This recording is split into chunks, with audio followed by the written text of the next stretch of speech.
Hello students, dictation 5 second बाद शुरू होगा।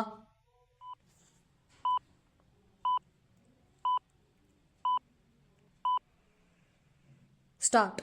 देश में सबसे अधिक बजट वाले नगर निकाय बृहन्मुंबई नगर निगम यानी बीएमसी पर प्रभुत्व कायम करने वाली भाजपा और एकनाथ शिंदे की शिवसेना ने महाराष्ट्र के अन्य अधिकांश निकायों के चुनावों में जीत हासिल कर राष्ट्र का ध्यान इसलिए अपनी ओर खींचा क्योंकि इन चुनावों को मिनी विधानसभा चुनावों की संज्ञा दी गई थी। बीएमसी के चुनाव नतीजों पर अधिक ध्यान था क्योंकि यहाँ पर ठाकरे परिवार की शिवसेना का 25 वर्षों से कब्जा था। शिवसेना उद्धव ठाकरे का बीएमसी की सत्ता से बाहर होना एक बड़ा झटका है क्योंकि इस निकाय का करीब 75,000 करोड़ रुपए का बजट उसे देश की आर्थिक राजधानी में राजनीतिक शक्ति के साथ आर्थिक ताकत भी प्रदान करता था। उद्धव ठाकरे ने बीएमसी पर अपनी पकड़ बनाए रखने के लिए राज ठाकरे की महाराष्ट्र नवनिर्माण सेना से हाथ मिलाया, लेकिन यह मेल उस पर भारी पड़ा। इसका एक कारण यह रहा कि वह अपनी विचारधारा से भटकती दिखी।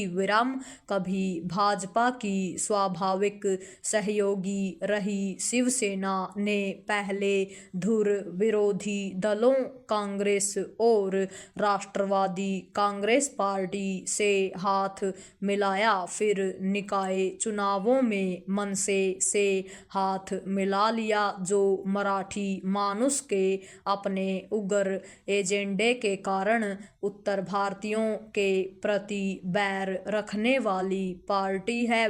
इस बार तो राज ठाकरे ने तमिलनाडु भाजपा नेता अन्नामलाई के प्रति अपमानजनक बातें करके उत्तर भारतीयों समेत महाराष्ट्र के बाहर के सभी बाशिंदों को सशंकित कर दिया।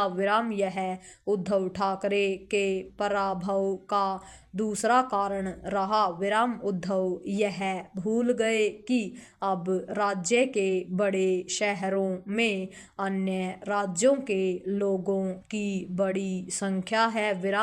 मुंबई तो देश भर के लोगों का घर है। पैरा कहना कठिन है कि निकाय चुनावों के निराशाजनक नतीजों के बाद उद्धव ठाकरे मनसे का हाथ छोड़कर फिर से कांग्रेस के साथ खड़े होंगे या नहीं, लेकिन उनके लिए महाराष्ट्र की राजनीति में प्रासंगिक बने रहना किसी चुनौती से कम नहीं।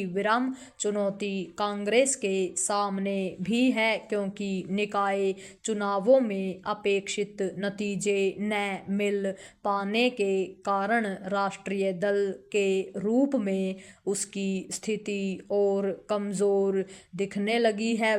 एक चुनौती शानदार जीत हासिल करने वाली भाजपा के सामने भी है और यह है बीएमसी के कामकाज को भ्रष्टाचार से मुक्त करने और मुंबई का सही तरीके से विकास करने की। बीएमसी शिवसेना का आर्थिक संबल इसीलिए थी क्योंकि भ्रष्ट तौर तरीकों के कारण नगर निकाय का पैसा उसके नेताओं के पास पहुंचता था। बीएमसी के इसी भ्रष्टाचार के कारण मुंबई अंतर्राष्ट्रीय शहर के रूप में विकसित नहीं हो पा रही थी। विराम मुंबई को खराब सड़कों, ट्रैफिक जाम और प्रदूषण से त्रस्त शहर की छवि से मुक्त करना भाजपा की पहली प्राथमिकता बननी चाहिए। पूर्ण विराम।